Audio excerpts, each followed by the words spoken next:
यह कहानी जातक कथाओं से ली गई है। जातक कथाओं में गौतम बुद्ध के पूर्व जन्मों का विवरण है। एक बार गौतम बुद्ध कौशल राज्य में भ्रमण कर रहे थे। एक गरीब की कुटिया पर पहुंचने पर उस घर के मालिक ने उन्हें भोजन का निमंत्रण दिया। भोजन करने के पश्चात गौतम बुद्ध कुटिया के पास वाले बगीचे में टहलने लगे। अचानक उनकी नज़र एक ऐसे स्थान पर पड़ी जहां ना तो कोई पेड़ था और ना ही किसी तरह की घास ही उगी थी। पूछने पर माली ने बताया कि जब पेड़ लगाए जा रहे थे तब एक मूर्ख बालक ने पेड़ों को उखाड़ उखाड़ कर उनकी जड़ें नाप नाप कर पानी दिया था, जिससे सब पेड़ खत्म हो गए थे। गौतम बुद्ध ने हंसते हुए कहा, मूर्ख लड़के ने पहली बार ही बाग नहीं उजाड़ा, इसने पूर्व जन्म में भी ऐसा ही किया था। उन माली और घर के मालिक के पूछने पर गौतम बुद्ध ने उस लड़के के पूर्व जन्म की कथा सुनाई कि काशी के राजा बृहदत्त के राज्य में एक बार नगर में बड़ा उत्सव हो रहा था। राजा के माली की भी इच्छा हुई कि वह भी नगर में जाकर उत्सव देखे, लेकिन उस पर पेड़ों को पानी देने का उत्तरदायित्व था। माली दुर्लभ और सुंदर पेड़ों तथा लताओं से भरे बगीचे की रोज देखभाल किया करता था। उसके ना रहने पर बगीचे और पेड़ पौधों की देखभाल कौन करेगा, इसका विचार करने पर उसे अपने बंदर मित्र का ध्यान हो आया। वह बंदर बगीचे में रहने वाले बंदरों का सरदार था। किसी तरह एक बार माली की बंदरों के सरदार से दोस्ती हो गई थी। उसने बंदरों के सरदार के सामने अपनी समस्या रखी और उससे कहा, मित्र, क्या तुम एक दिन के लिए अपने साथियों के साथ मिलकर इस बगीचे को सींच दोगे? मुझे एक जरूरी काम से बाहर जाना है। बंदरों के सरदार ने प्रसन्नतापूर्वक यह काम करने का आश्वासन दे दिया।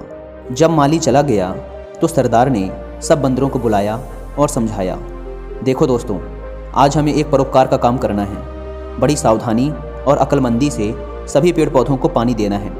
कोई पेड़ प्यासा ना रहे। जिस पेड़ को जितनी ज़रूरत हो उतना ही पानी दिया जाए, लेकिन पानी बर्बाद ना किया जाए, वरना पानी की परेशानी खड़ी हो जाएगी। बंदरों की समझ में नहीं आया कि पेड़ पौधों की प्यास कैसे नापी जाए। उन्होंने अपने सरदार से पूछा। तब उस बुद्धिमान बंदर ने उत्तर दिया, पेड़ जड़ों से पानी पीते हैं। किसी पेड़ की जड़ें छोटी होती हैं तो किसी की बड़ी। अतः तुम लोग ऐसा करो कि प्रत्येक पौधों और लताओं को उखाड़ उखाड़ कर उनकी जड़ों की गहराई को देख लो। जिसकी जड़ जितनी गहरी हो उसे उतना ही पानी दो। सरदार का आदेश पाकर बंदर बर्तन ले लेकर सिंचाई करने लगे। अब बंदर तो बंदर ही ठहरे। उन्होंने प्रत्येक पौधों को पहले उखाड़ कर उसकी जड़ें नापी और फिर उसे लगाकर उसी हिसाब से उसमें पानी डाला। जल्द ही उन्होंने सारे छोटे छोटे पेड़ पौधों और लताएं उखाड़ डाली। इस मेहनत के काम में बंदर भी बिल्कुल थक चुके थे, पर उन्हें इस बात का संतोष था कि आज उन्होंने एक बहुत अच्छा काम किया था। दूसरे दिन जब माली लौटकर आया और सारे बगीचे का विनाश देखा तो सिर पीटकर गहरी सांस छोड़ते हुए कहा कि किसी ने सच ही कहा है, मूर्ख दोस्त से समझदार दुश्मन ज़्यादा अच्छा। अकुशल और मूर्ख का उपकार भरा काम भी दुखी देता है। कथा को खत्म करने के बाद गौतम बुद्ध मुस्कुराते हुए बोले, अब तो आप लोग समझ ही गए होंगे कि एक मूर्ख दोस्त से एक समझदार दुश्मन ज़्यादा अच्छा, क्योंकि एक मूर्ख दोस्त का उपकार भरा काम भी हमें दुखी देता है। गौतम बुद्ध ने आगे कहा, इस संसार रूपी बगीचे को भी एक अच्छा जीवन जीने लायक स्थान बनाने के लिए अनगढ़ और मूर्ख व्यक्तियों की नहीं, बल्कि श्रेष्ठ चिंतन से युक्त व्यक्तित्व की ही ज़्यादा आवश्यकता है।